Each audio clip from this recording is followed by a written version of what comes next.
ایک بستی کے لوگ جھوٹ بولنے اور جھوٹی گواہی دینے کے لیے مشہور تھے۔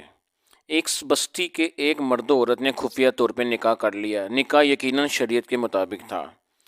کچھ عرصے بعد میاں بیوی میں ناچاکی ہو گئی اور شوہر نے بیوی کو گھر سے نکال بھی دیا اور اسے تمام شرعی حقوق سے بھی محروم کر دیا۔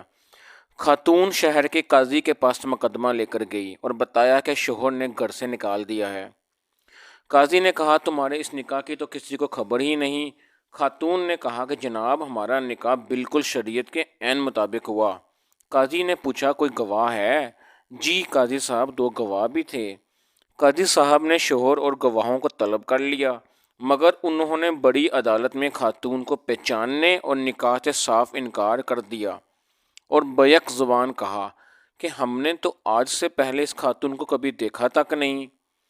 قاضی صاحب نے خاتون سے پوچھا کیا تمہارے شوہر کے پاس کتے ہیں؟ خاتون نے کہا ہاں۔ قاضی نے خاتون سے پوچھا کہ آپ ان کتوں کی گواہی ان کے فیصلے کو تو قبول کر لیں گی؟ خاتون نے کہا جی مجھے قبول ہے۔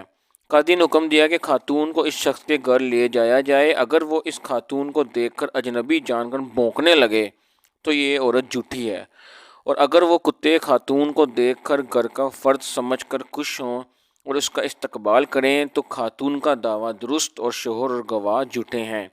یہ حکم جاری کرتے ہی قاضی اور عدالت میں موجود لوگوں نے شوہر اور گواہوں کی طرف دیکھنا شروع کر دیا، جن کے چہرے جھوٹ پکڑے جانے کے خوف سے پیلے پڑ گئے تھے اور جسم کپ کپانے لگے تھے۔